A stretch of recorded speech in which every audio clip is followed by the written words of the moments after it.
Ladakh border पर क्या हो रहा है, आखिर क्या वजह है कि भारत के प्रधानमंत्री की सरकार, नरेंद्र मोदी की सरकार हमारी बहादुर फौज पर ये प्रेशर डाल रही है कि कोई सोल्यूशन को एक्सेप्ट कर लिया जाए, और वो क्यों नहीं इस बात का इसरार कर रही है कि जो स्टेटस को एंटे था 2020 में उसको रिस्टोर किया जाए। आखिर क्यों देश की बीजेपी की सरकार चीन की फौज को रिवॉर्ड या इनाम देना चाहती है। पिछले 40 महीने से हमारी बहादुर फौज 50,000 के करीब वहां पर हजारों फीट ऊंचे पहाड़ियों पर बैठकर बड़ी बेबाकी और बहादुरी के साथ चीन की फौज का वहां पर ठहरकर उनसे मुकाबला कर रही है। तो आखिर क्या है कि अगर हमने ये टेरिटरी खो दिया है, हमने भारत की बीजेपी की सरकार चीन के सामने झुक जा रही है, ये बड़ी हमारे लिए बड़ी बेशर्मी की बात है। आखिर क्यों बीजेपी खामोश बैठी हुई है? देखिए, 2000 स्क्वायर किलोमीटर हमने जो खोया है वो बीजेपी की प्राइवेट प्रॉपर्टी नहीं है, वो हमारी देश की जमीन है, हमारी देश की सुरक्षा से उसका अटूट हिस्सा है। इसीलिए हम इस बात का डिमांड करते हैं कि एक स्पेशल सेशन पार्लियामेंट का बुलाया जाए। तीसरी बात यह है कि आप जो बातचीत कर रहे हैं चीन से, क्या हम वो 65 में से 25 पेट्रोलिंग पॉइंट पर हमारी फौज वहां पर पेट्रोलिंग कर पा रही है? नहीं कर पा रही है। जो आप बातचीत कर रहे हैं कि क्या डेप्सांग और डेमचौक में क्या हम पेट्रोलिंग कर सक रहे हैं, जो चीन वहां काबिज होकर बैठा है, नहीं कर पा रहे हैं। और तीसरी बात यह कि जब 1962 की जंग के बाद ये पॉलिसी तय हो गई थी कि जब कभी भी बॉर्डर पर कुछ होगा तो पहले स्टेटस को एंटे को रेस्टोर किया जाएगा, वो हो ही नहीं रहा है।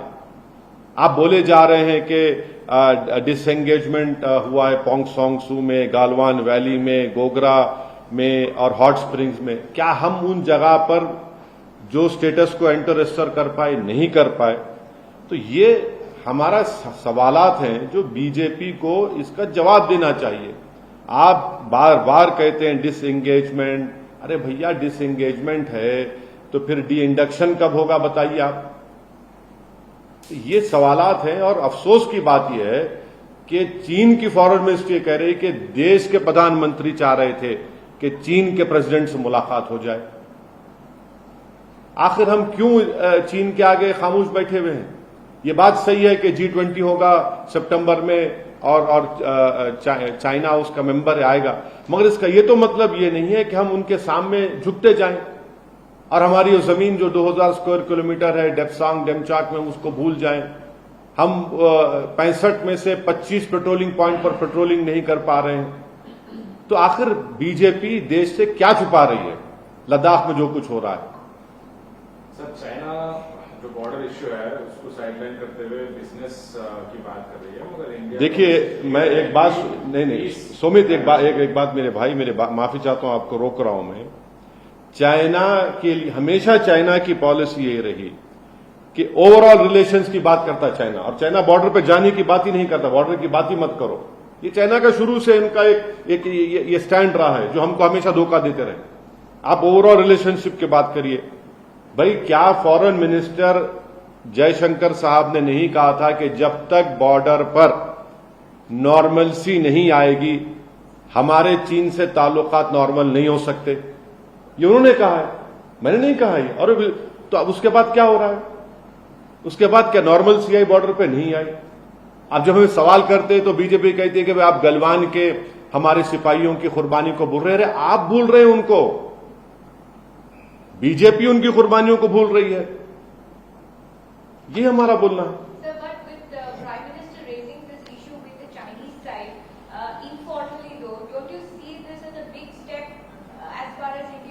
Nineteen rounds of talks have been held.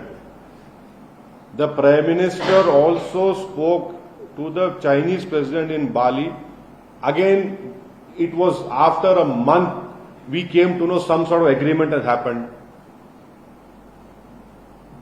23rd August the Prime Minister of our country, Shri Narendra Modi, meets the Chinese President, and on August 24th, the nation comes to know. The Chinese Foreign Ministry releases a statement and says that this meeting happened at the request of our Prime Minister. My question is, why is our Prime Minister running after this Chinese President? And why is the BJP keeping the nation in dark about what is happening in Ladakh? Thirdly, from last 40 months, our brave soldiers are standing on those thousands of feet height, seeing eyeball to eyeball with the Chinese army. And the third and important point is that, what have these talks led to? Has the Chinese allowed us to patrol those 25 patrolling points which China has stopped us from doing?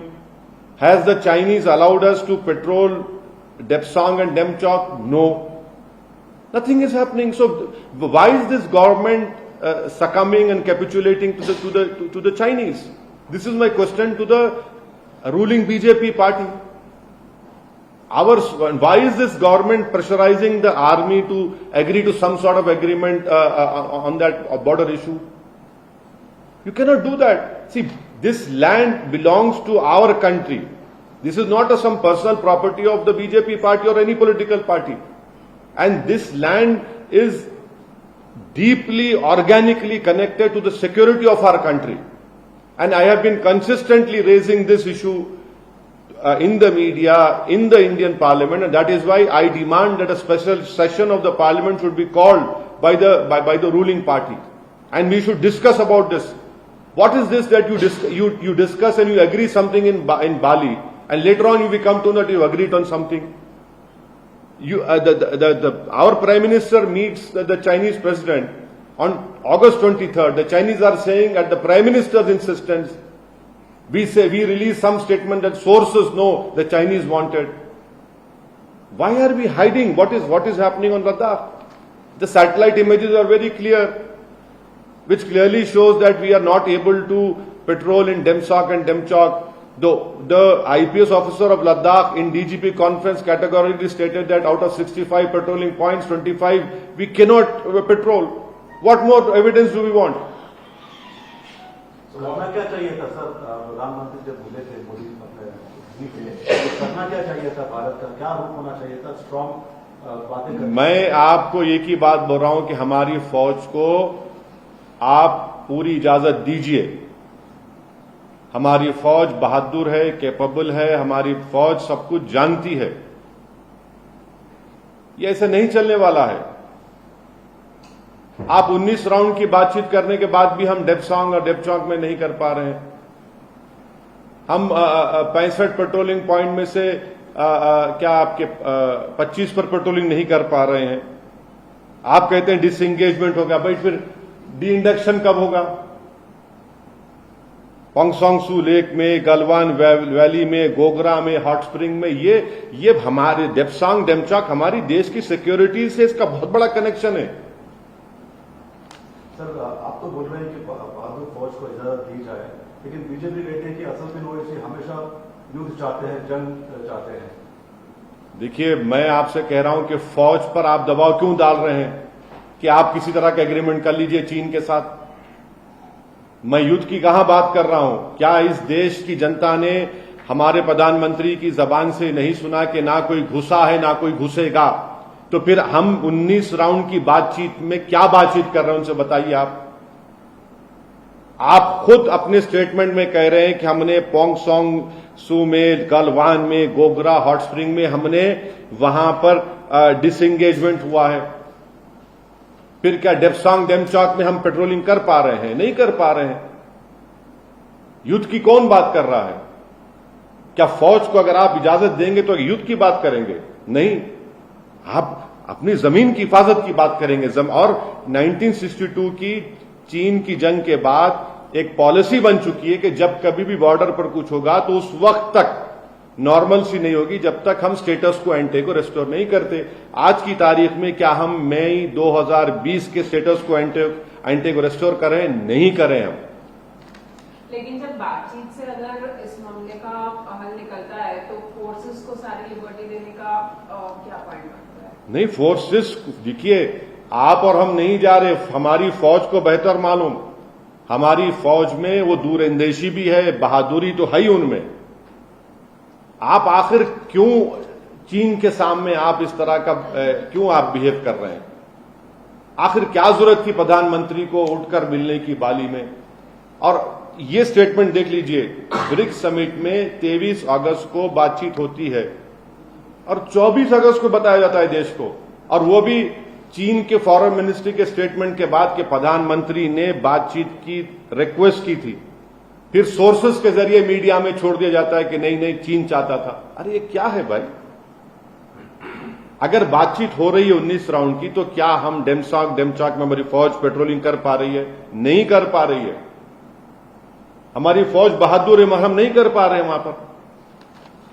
Sir, in an official statement, Xi has told PM Modi that countries must bear mind of overall interest and bilateral relations, and border issues will also be safeguarded with peace and tranquility. इस बारे में उन्होंने देखिए, China जो है हमेशा border के issue पर बातचीत करना नहीं चाहता, और every time the Chinese has always been stating this golden word, overall relation. अब ओवरऑल रिलेशन उनका मतलब क्या है कि आप बॉर्डर पे मत बात करिए, आप ट्रेड पर बात करिए। नहीं, इसमें मेंशन किया गया सर, बॉर्डर पर बात करेंगे, peace and tranquillity should be क्या वो तो हमेशा उनका वो स्टैंडर्ड स्टेटेड स्टेटमेंट है, ऑफिशियल। अरे ऑफिशियल स्टेटेड स्टेटमेंट पहली मर्तबा नहीं है, आप उठाकर देख लो, आपको इसे 25 नहीं 40 स्टेटमेंट मिल जाएंगे उनके। 2020 से आपको 10 से 15 स्टेटमेंट मिल जाएंगे।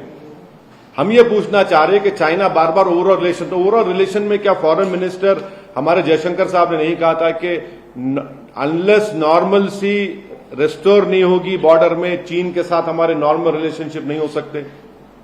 फिर ये क्या हो रहा है फिर बताइए आप?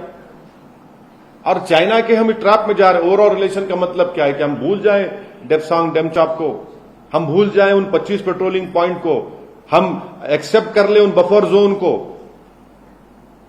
अरे भाई हमारी फौज बहादुर है, आप फौज पे दबाव मत डालिए, आप फौज को बोलिए देखिए क्या करना है, वो करेगी फौज हमारी। सर, उनके फॉरेन मिनिस्ट्री का ये स्टेटमेंट जैसा आप बोले बहुत बार है, और उन्होंने किया था they are given several times that peace should be maintain, और मतलब अभी हमारे तरफ से क्लियर मैसेज ये था कि पीस जरूरी है। तो पीस का मतलब ये है कि हम एक न्यू नॉर्मल को एक्सेप्ट कर लें, और चाइनीज का जो एग्रेशन है हम उसको एक्सेप्ट करके चाइना को रिवॉर्ड करें, उसको अपीस करें एग्रेसर को। अगर न्यू नॉर्मल और न्यू पीस का मतलब ये कि हम चाइना को रिवॉर्ड करें क्योंकि एग्रेसर है, उसको अपीस करें, तो ये अपीसमेंट एग्रेसर का अपीसमेंट हो रहा है। Because G20, sir, where they had just touched base. This is the first time in the last 3 years that perhaps this is a sign and thaw of relationship. No, not 3 years. No, it is not like that. What do you mean by thaw in relation? Do you know that the trade imbalance is how much between India and China? Do you know that how much loans we are getting from the Asian banks, two banks to India? What did you? Our relationship are continuing. There is no thaw or whatever you are saying. No. Please tell me that if what you are saying is so, has China allowed us to patrol in Depsang and Demchok? Has China allowed us? Has de-induction happened? Has China allowed us to patrol those 25 patrolling points? My basic question is, why is the government hiding the truth on Ladakh? That is my question. And didn't the Honorable Prime Minister meet the Chinese President in Bali? And that too also after a few months have passed, we came to know what agreement they have come to. Going forward क्या होना चाहिए sir अभी? क्योंकि जिस तरह से देखिए, going forward ये होना चाहिए कि देश की जमीन पर कोई कॉम्प्रोमाइज नहीं होना चाहिए। देश की फौज को हमको उनको आजाद फैसले लेने की इजाजत देनी चाहिए, और उन पर फौज पर दबाव नहीं डालना चाहिए। और हम चीन के पीछे क्यों जा रहे हैं बातचीत करने के लिए?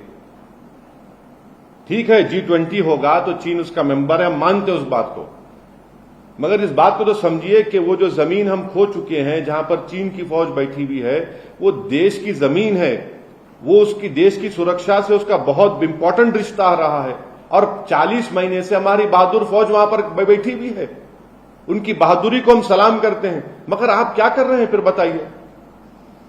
सर राहुल गांधी जी भी अभी ये कह रहे हैं, पैंगोंग हम लेक विजिट किए थे और वहाँ पे लोग बोल रहे हैं कि हजारों किलोमीटर चाइना ऑक्यूपाई करके बैठे हुए हैं। कारगिल में से उन्होंने ये इश्यू टेकअप किया है, तो आपका क्या कहना है? नहीं, वो कांग्रेस पार्टी बोलेगी, मैं उस बात में नहीं बोलना चाहूंगा।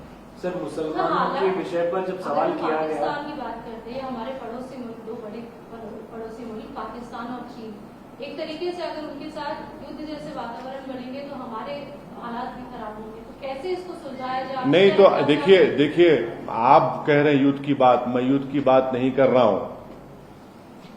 मैं आपसे कह रहा हूं कि हमारी फौज इतनी ताकतवर है, इतनी बहादुर है, इतनी दूरंदेश है कि आप उनको फैसला लेने दीजिए। मैं युद्ध की बात नहीं कर रहा हूं। कौन युद्ध की बात कर रहा है? अब कल अगर सर्जिकल स्ट्राइक होगा पाकिस्तान में जनवरी 2024 में या फरवरी 2024 में कुछ हो जाएगा, तो क्या आप ही मुझसे पूछेंगे आप क्यों सपोर्ट नहीं कर रहे, देशभक्ति दिखाइए अपनी? तो ये तो नहीं होगा ना। आप लोगों को भी एक स्टैंड लेना चाहिए। आप लोग अपना स्टैंड ले लीजिए। हम तो आपसे कह रहे हैं, मैं युद्ध की बात नहीं कर रहा हूं, मैं अपनी जमीन को हासिल करने की बात कर रहा हूं। और ये बात सबको मालूम, और खुद बीजेपी के जो वहां के जो काउंसिल के मेंबर्स हैं लद्दाख के, उन्होंने कहा ये बात।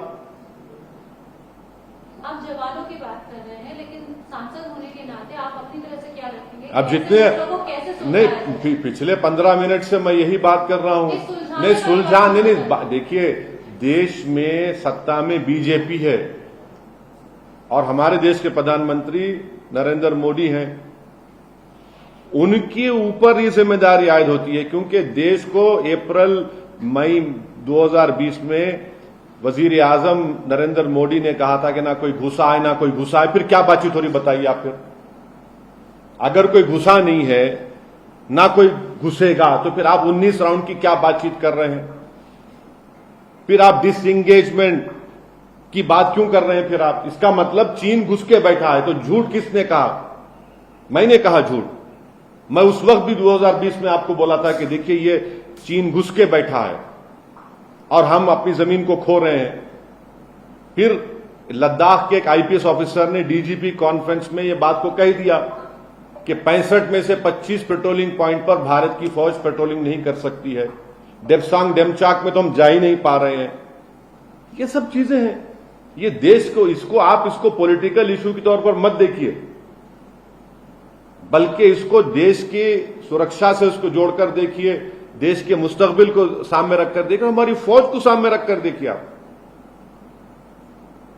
सर आपने कई बार जुनैद नासिर के मामले में राजस्थान कांग्रेस सरकार पर भी निशाना साधा, लेकिन आज राहुल गांधी से एक सवाल किया गया कि मुसलमानों के बारे में आपका क्या स्टैंड है। तो उन्होंने बताया कि जैसे मुसलमानों पर हमला हो रहा है वैसे ही मणिपुर में भी है, तो सबको एक ही तरह देखा जाना चाहिए। ऐसा अलग से मुसलमानों की बात नहीं करने को। मेरे को नहीं मालूम वो क्या बोले और क्या बोलना चाहते हैं, वो ही जाने। मगर सच्चाई ये है कि जुनैद नसीर को राजस्थान से किडनैप करके हरियाणा ले जाकर उनको जिंदा जला दिया गया और उसमें से आज भी कई आरोपी है कि उसको गिरफ्तार नहीं किया गया। और जो एस ग्रेशिया मिलना चाहिए था, कन्हैया लाल की जो मौत हुई, कत्ल हुआ, जिसका हमने कंडेम किया, उसमें 55 लाख दिए गए और जुनैद नसीर में आपने सिर्फ 5 लाख रुपए दिए और गवर्नमेंट नौकरी नहीं दी। ये कौन सा इंसाफ है बताइए आप? इंसान की जान की कीमत क्या अलग हो जाती है क्या नाम की बुनियाद पर या मजहब की बुनियाद पर? इंसान होता है। सर चंद्रयान के बारे में, चंद्रयान गया है तो अभी इसरो के साइंटिस्ट को श्रेय जाता है, लेकिन देख रहे हैं कि पिछले 2 दिन से बीजेपी क्रेडिट दे रही है, कांग्रेस दे रही है। तो क्या ये सही संदेश नहीं जाता है? क्योंकि साइंटिस्ट ने काम किया है, उनको ही पूरा श्रेय जाना चाहिए। नहीं, यकीनन हम तमाम खुश हैं, मुबारकबाद देते हैं इसरो के साइंटिस्ट को कि हमने एक साइंटिफिक हिस्ट्री हमने क्रिएट की और मून के उस हिस्से में, साउथ पोल में हमने ये उसको उतारा है, चंद्रयान को, ये बहुत बड़ी हमारे लिए क्रेडिट जाता है, हमारी साइंटिस्ट के लिए, पूरी कम्युनिटी के लिए। उनकी पूरी मेहनत को हम उसको सराहते हैं, उनको सलाम करते हैं, उनको मुबारकबाद देते हैं। अब अगर कोई इस पे सियासी रोटी अपनी अपनी सेक रहा है तो फिर ये तो ठीक बात नहीं है। हमारी कोशिश ये होनी चाहिए कि हम हमेशा उन तमाम साइंटिस्ट की मेहनत को एक्सेप्ट करें, उनको और उनके हौसला अफजाई करें, इंकरेजमेंट करें। अब ये सियासी खेल हो रहा है तो बड़ी अफसोसनाक बात है, मगर आप और हम सोच भी नहीं सकते कि कितने महीने, कितने साल, कितनी रातें, कितने घंटे वो लोग काम किए होंगे इस दिन को हासिल करने के लिए।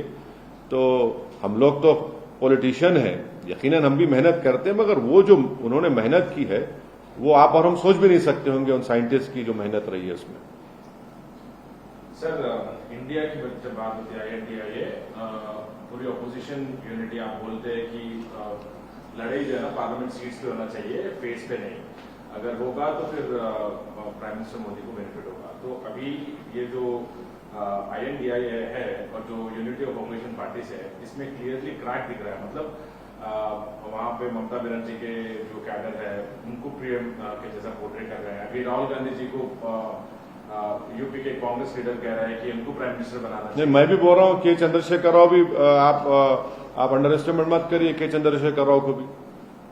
के चंद्रशेखर राव की कैपेबिलिटी को, उनके फोरसाइट को आप हरगिज अंडर एस्टिमेट मत करिए, उनकी सगैसिटी को, पॉलिटिकल सगैसिटी को। मैं भी कह रहा हूं, बिल्कुल कह रहा हूं। और मेरा मानना यह है कि यहां पर तेलंगाना में जहां पर किसानों की खुदकुशी बहुत आम बात होती थी, जहां पर इरिगेशन के पानी के लिए, पीने के पानी के लिए और बिजली के लिए एक बहुत बड़ा मसला, चैलेंजिंग मसला बन गया था, आज ये तीनों चीजें बहुत कम हो गई हैं। किसानों की खुदकुशी बहुत कम हुई है, मानता हूं बात जगह हो रही है, मगर बहुत कम हुई है। आज आप बिजली मिल रही है किसानों को, फ्री में बिजली में 50,000 करोड़ के करीब तो सब्सिडी सरकार देती है। तो देश को इस तरह की भी एक विजन की जरूरत है। अब प्रॉब्लम क्या है कि सिर्फ आप लोग देख रहे हैं कि भाई एक बीजेपी का विजन जो हम देख चुके 9 साल में, अब ये सो कॉल्ड INDIA का इनका एक प्रोग्राम सामने आ रहा है। तो फिर मेरा मानना यह है कि इस देश को एक तीसरे विकल्प की भी जरूरत है। सर, आप तेलंगाना की बात कर रहे हैं, TRS ने लिस्ट जारी किया है और उसमें आपके भी जो सीट्स है वहां पर भी कैंडिडेट खड़े किए हैं। आप मुख्यमंत्री की तारीफ करते हैं, लेकिन दोनों एक दूसरे के खिलाफ। नहीं, देखिए जो काम हुआ है उसकी अगर उसको आप नहीं बोलेंगे तो आप बोलेंगे कि आप राजनीति कर रहे हैं। जो काम हुआ है मैं तो कह रहा हूं, आज जहां पर हमको अपोज कर रहे हैं अपोज करेंगे हम। अब जैसा कि आप बताइए कि मैं पिछले 28-29 साल से पॉलिटिक्स में हूं, अल्लाह के करम से, अवाम की दुआ और उनकी सब ताईद की वजह से। मुझे एक मिसाल बता दीजिए जहां पर किसी सरकार ने एक मस्जिद को तोड़ा और दोबारा सरकार ने उसको बनाया। मेरे को बताइए कहां पर हुआ है, कौन से जगह पर बताइए मेरे को कहां पर हुआ है। तो ये काम हुआ है, उसको एक्सेप्ट करना पड़ेगा। आप बोलेंगे अरे भाई इलेक्शन के मुकाबला होगा जब, तो सर आप इस बार ज्यादा सीट पे लड़ने का, अरे मुकाबला करेंगे, मस्जिद वाले मामले नहीं मुकाबला होगा। हम अपने जहां पे हमारे कैंडिडेट खड़े रहेंगे मुकाबला करेंगे, उनको MLA बनाने की हम पूरी कोशिश करेंगे। ये बिल्कुल सही है। नहीं, देखिए चीफ मिनिस्टर ने हमारे बारे में जो बात कही है मैं उनका शुक्रिया अदा करता हूं, और मुझे यकीन है कि तेलंगाना की आवाम जो है उनके अच्छे काम जो वो किए हैं, और बहुत से अच्छे काम वो किए हैं, मैं मुकम्मल, मेरे को मालूम तुम क्या पूछने वाले हैं, मैं जवाब नहीं कहीं नहीं आ रहा हूं। तुम इतना बेचैन मत हो जाओ, तुम कांग्रेस पार्टी का सवाल करना चाह रहे हो, मैं बोलूंगा, ठहरो अभी सुनो। तो ये काम हुआ है, तो उसमें बुरी बात क्या है? उसको बोलना चाहिए ना भाई। बाबरी मस्जिद जब शहीद हुई थी, यही कांग्रेस पार्टी ने देश को कहा था कि हम वहां मस्जिद बनाएंगे। आपने बनाया वहां पर? आपके क्या CWC में आपने ये कहा था? ये बात भूल गए आज आप बताइए कहां पर हुआ है? तो ये सब बातें हुई है ना, इसका कोई इनका अच्छा प्रोपेगेंडा करते शमशाबाद की मस्जिद में। आपको बोल रहा हूं मैं, जाके वहां पर देख कर आया, आप लोग वो भी जाके नहीं देखते, आप चला दिए आप लोग अपने अपने उसमें चैनलों में, इसमें नहीं दूसरी जगह पे चला दिया, अनऑफिशियल चला दिए। शमशाबाद की मस्जिद बनी हुई है, वो भी आप लोग नहीं देखते। तो ये हुआ है इनका जो काम है। अच्छा, शादी मुबारक की स्कीम है। आज आप कितने 80,000 मुसलमान बच्चे बच्चियां जो है रेजिडेंशियल स्कूल में फ्री में पढ़ रहे हैं। मेरे कॉन्स्टिट्यूंसी के रेजिडेंशियल स्कूल के 3 बच्चे नीट क्वालिफाई करके गवर्नमेंट मेडिकल कॉलेज एडमिशन मिला, जिसमें से एक बच्चा तरकारी बेचने वाले का बच्चा है। अब उसको हम तीनों बच्चों को कल बुला रहा हूं दारुसलाम में, बुला के हमारे जो चैरिटेबल ट्रस्ट है उनको हम इंशाल्लाह ताला उनको हम इनकरेज करने के लिए उनको जो भी हम करना है कल करेंगे। अगर ये चीजें हो रही है ना, इसका इलेक्शन से क्यों जोड़ते आप? इलेक्शन में तो भाई मुकाबला सबको करना पड़ेगा। अब मैं क्या पिक एंड चूज करूंगा, नहीं इससे मुकाबला करूंगा, इससे नहीं करूंगा, वो भी नहीं करेंगे, तो मुकाबला हो। सर, बाबरी मस्जिद वाले मामले पर आपने कहा था कि जहां पर मस्जिद शहीद हुई वहीं पर बननी चाहिए, कहीं और 5 एकड़ की जमीन दी गई। देखिए सुनो, मैं देखिए सुनो एक बात सुनो। वहां पर आज के फंक्शन में कितने मुफ्तियां थे? आप आए मस्जिद को? आज आप नहीं आई ना, आप मस्जिद नमाज नहीं पढ़े आप? अरे आप मुसलमान है, वहीं मस्जिद न पढ़ना था आप। वहां पे एक नहीं 4 मुफ्तियों को देखा मैं। जब मुफ्तियां आके नमाज पढ़े तो आपका सवाल बेफाइज है, समझे ना? जब मुफ्तिया इकराम आकर वहां पर नमाज पढ़ रहे, और एक मुफ्ती जो है जो इस दीन की खिदमत करने में पिछले 60 साल से कर रहे हैं, वो खुतबा भी दिए, अब हम नमाज भी पढ़े, तो ये सवाल ही बेफाइज है आपका। मैं आपको बार बार बोल रहा हूं मेरे दोस्त, तुम ज्यादा कांग्रेस की बातों में मत जाओ, तुम ज्यादा बह जा रहे, तुम जरा ऑब्जेक्टिव रह के सब सुनो सबका, मगर करो अपना। तो वो तुम थोड़ा झुक जा रहे। आप मस्जिद की बात बोल रहे, सबसे पहले तो हमने ही आपको कंफर्मेशन दिया था वहाँ मस्जिद बन के बोलिए, तो सर आप मस्जिद नहीं आपका शुक्रिया, आपका कंफर्मेशन सही साबित हुआ। नहीं आपका शुक्रिया, थैंक यू वेरी मच। आपको मुबारकबाद भी, दूसरी मुबारकबाद बाद में देता हूँ। माइनॉरिटी अफेयर्स की बात कर रहे थे आप, 24 स्कूल थे सरकार बनने से पहले, उसमें सिर्फ 11 स्कूल अभी काम कर रहे हैं। कौन से? अभी तेलंगाना में। कौन से स्कूल? Minority school. क्या स्कूल? कौन से school? Sir minority welfare schools. नहीं देखिए मैं आपको बात कर रहा हूं रेजिडेंशियल जो टेमरिस के तहत स्कूल चल रहे, जो 2014 के बाद बनाए गए, उसमें 60,000 से ज्यादा मुस्लिम बच्चे और बच्चियां क्लास 6 से क्लास 12 तक पढ़ रहे हैं फ्री ऑफ कॉस्ट। आप वो स्कूल्स की बात कर रहे, गवर्नमेंट उर्दू स्कूल्स की आप बात कर रहे, जिनको मर्जिंग या के नाम पर जो खत्म किया जा रहा है, वो बात सही है, मगर उसको भी हम रुकाए हैं। मैं अगर आप मेरे को पहले बोलते तो मेरे पास लिस्ट है पूरी, मेरे हैदराबाद पार्लियामेंट कॉन्स्टिट्यूंसी में कितने गवर्नमेंट उर्दू स्कूल्स काम कर रहे, और आप लोग देख चुके हैं कि हर साल हमारी पार्टी की तरफ से, जैसा इस साल हमने 16,000 के करीब हमने बैग्स दिए गवर्नमेंट उर्दू मीडियम स्कूल्स में। हम उनको 10th की एग्जाम फीस देते, फिर उनको ऑल इन वन गाइड देते। मैं आपको लिस्ट दे देता हूं, आप कौन सी स्कूल की बात करें मेरे को नहीं मालूम। सर, इस्लामाबाद के एमपी सर धर्मपुरी अरविंद ने परसों एक बयान दिया सर, जिसमें उन्होंने एक पत्रकार को जवाब देते हुए कहा कि अगर आप नोटा को वोट डालोगे तो आएगा बीजेपी, कांग्रेस को डालोगे या बीआरएस कार को डालोगे तो आएगा बीजेपी, खिलेगा कमल। तो इस पर आप क्या कहेंगे सर? ईवीएम को लेकर बीआरएस ने ईसीआई इलेक्शन कमीशन, मेरे को नहीं मालूम, हो सकता उन्होंने साइंटिस्ट है, साइंटिस्ट है उन्होंने, तो फिर मैंने बहुत बड़ा साइंटिस्ट है, उन्हें नहीं मालूम मेरे को, आई डोंट नो क्या बोल सकते। सर, ये कैश्मीर फाइल्स मूवी को लेके अभी नेशनल अवार्ड आया, तो इसको आप कैसे? क्या अवार्ड आया? वो नरगिस फकरी अवार्ड। क्या अवार्ड है वो बोलो? नरगिस दत्त अवार्ड। हाँ, क्या अवार्ड क्या है? उसका नाम क्या है अवार्ड का? वो नेशनल इंटीग्रेशन। हाँ, वो पिक्चर से नेशनल इंटीग्रेशन हो रहा, जिस पिक्चर को देखने के बाद थिएटर में खड़े होके लाखों गालियां मुसलमान को दे रहे, नफरत की बातें कर रहे, पूरा हेट एटमॉस्फेयर क्रिएट कर रहे, आपने कश्मीरियों को गाली दे दी, आपने क्या क्या कर दिया आपने। वो तो पिक्चर एक फिक्शन पे बनाई गई थी। तो ये तो प्रधानमंत्री खुद पिक्चरों को प्रमोट कर रहे हैं आजकल। हाँ, प्रधानमंत्री प्रमोट किए ना वो पिक्चर को प्रमोट किए, केरला की पिक्चर को प्रमोट किए। हाँ, मान लिए ना बात, प्रमोट कर रहे। प्रधानमंत्री का काम है पिक्चरों को प्रमोट करना।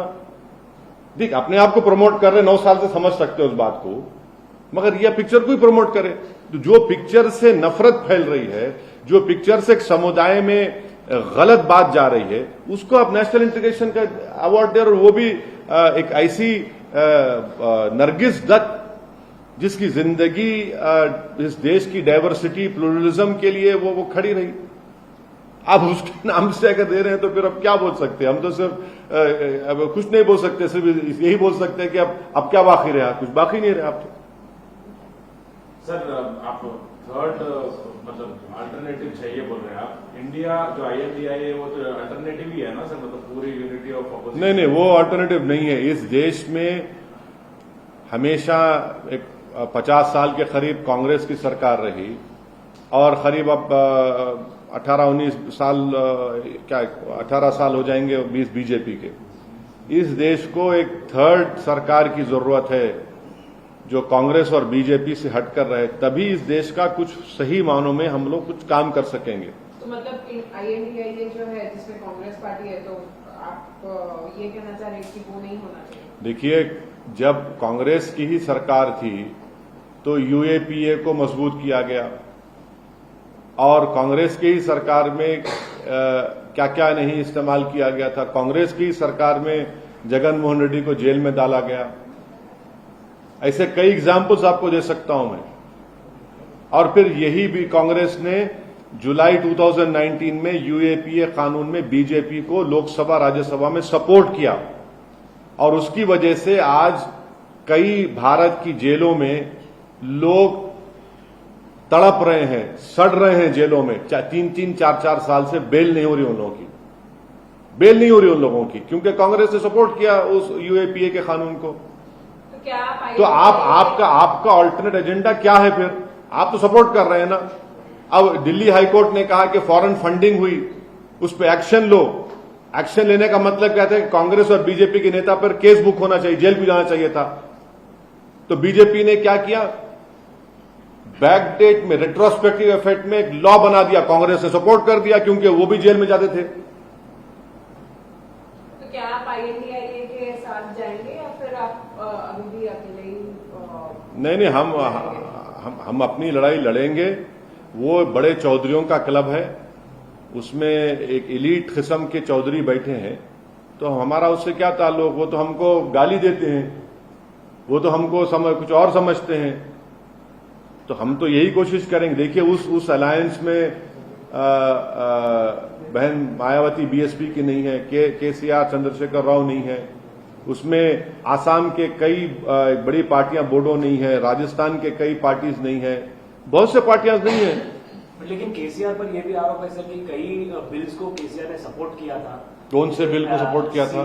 CA है। नहीं, गलत बात कर रहे हैं, झूठ बोल रहे हैं आप। मैं यही बोल आप देखिए, सुनिए, देखिए, आपको मैं ये बोल रहा हूं कि आप जो है ना, मैं आपको बार बार रिक्वेस्ट कर रहा हूं, आप जो है आप होमवर्क नहीं कर रहे अपना। CAA के खिलाफ KCR ने अपनी असेंबली में एक रेजोल्यूशन को पास किया कि हम CAA का उसका सेंसस होने नहीं देंगे और हम उसको इंप्लीमेंट नहीं करेंगे। अब आप बोलेंगे क्या हुआ? अब आप देखो, मैं यही तो बोल रहा हूं आपको, बार बार आपको मेरे दोस्त, मैं बार बार रिक्वेस्ट कर रहा हूं आपको, आप जरा देखा करो, देख के आप सवाल करो। और किससे सवाल कर रहे हैं आपको मालूम ना? आपको मैं कोई कान में फूल लगा के नहीं बैठता हूं आप लोगों के सामने। हो गया ना? बस और कुछ? सर, एक आखिरी सवाल। हाँ। हाईकोर्ट ने, देखिए, ये केसेस बार बार हो रहे हैं। पहला तो कोत्तगुड़म MLA वर्मा वेंकटेश्वर, क्या केस हुआ? हाईकोर्ट ने हाईकोर्ट और उनको स्टे मिल गया ना? हाँ सर, स्टे मिल गया ना? सुन लीजिए सर। मेरे साथ एमएलए थे उन्होंने 99 में। हाँ सर, हाँ। वो सीनियर है और श्रीनिवास गौड़ के ऊपर बाद में केस हुआ था एमपी एमएलए कोर्ट के रूलिंग ऑर्डर पे। और कल हाईकोर्ट ने तीसरे एमएलए मतलब जो कि बीआरएस के एमएलए है कहा के गढ़वाल के बीआरएस हाँ उन्होंने अपील करते उनको भाई कोर्ट का ऑर्डर है तो कोर्ट ही बोल रहा ना, अपील कर सकते हैं आप, उनका अपील करेंगे, कोर्ट का फैसला मानना पड़ेगा, मगर कोर्ट अपील करेंगे, हो सकता है कोर्ट अपील करेंगे, अपील कर तो क्या होता नहीं मालूम। सर सिर्फ बीआरएस एमएलए पे ही क्यों हो रहा है सर? हाँ, मतलब ऐसा- अरे देखा आप जो है मेरे को आप कंटेम्प्ट ऑफ कोर्ट में लाना चाह रहे क्या? ये मेरा कोर्ट का है, कोर्ट फैसला लेता है, फिर कोर्ट स्टे भी दिया ना उनके खम्मम के एमएलए के बारे में। हाँ सर, बराबर। राजा सिंह का बयान आया सर। हाँ? राजा सिंह का बयान आया, गोशामेल से बीजेपी की टिकट लेके लड़ेंगे, इस पर क्या कहेंगे? और सिर्फ आपके इशारे पे ही बीआरएस वहां पर टिकट देगी, अभी रोक के रखी है। नहीं अब हर चीज मेरे इशारे पे है ना, दूसरे इशारे पे हो रहा ही नहीं। मेरे इशारे पे जुनैद नसीर का वो हो जाता, जला दिया जाता। मेरे इशारे पर उन्होंने रसूलुल्लाह सल्लल्लाहु अलैहि वसल्लम के बारे में क्या मेरे इशारे पे बोले नाउजुबिल्लाह। हाँ अब मेरे इशारे पे नुपुर शर्मा बोली क्या? हाँ मेरे इशारे पे आप लिख जाकर नू में 450 बिल्डिंग्स को तोड़ दिए, मेरे इशारे पे। किसके इशारे पे हो रहा आप लोग देख रहे नहीं? बीआरएस आपके इशारे पे जो है चल रही है, इसीलिए हाँ मेरे देखिए आप लोग सुनिए आप लोग नहीं जानते, हम लोग तेलंगाना के खिलाफ थे, ये एक फैक्ट है। हम लोग प्रणब मुखर्जी कमेटी को लिखकर दिए थे, तब भी केसीआर कामयाब हुए ना। तो क्या मेरी बात सुने, उनकी पॉलिसी अलग है, हमारी पॉलिसी अलग है, मगर उन्होंने जो अच्छा काम किए उसको आपको बोलना चाहिए। और नहीं सुनिए, अब हम उम्मीद कर रहे हैं कि दोबारा तेलंगाना की अवाम उनको आशीर्वाद देगी, दोबारा तेलंगाना की अवाम उनको और ताकत देगी, और हम उम्मीद कर रहे हैं कि मजलिस पार्टी को भी उसकी ताकत में इजाफा होगा। कब लिस्ट हाँ मजलिस पार्टी की लिस्ट कब तक? अरे आप इतना बेचैन क्यों हो रहे? अभी तो आप अभी तो टाइम है ना, अभी तो टाइम है अभी। किस पार्टी इजाफा होगा बता रहे हैं सर, कितना होगा सर? हाँ 15 जाएंगे, 20 तक जाएंगे? अरे आप इंतजार करिए ना, क्यों आप इतना। हाँ नहीं, अकबर जी ने ये भी कह दिया कि मेरे पार्टी प्रेसिडेंट का जो फैसला होगा। अकबर जी की आधी बात को क्यों खा लेते आप लोगों को? बड़ी मोहब्बत है उनकी बातों से आपको। नहीं अकबर जी ने पूरी बात की थी, वो पूरी बात नहीं बोल रहे आप। मेरे को मालूम लंच का टाइम है, मगर इतना नहीं, आधा नहीं बोलना चाहिए आपको। और कुछ? Thank you sir. Thank you, शुक्रिया।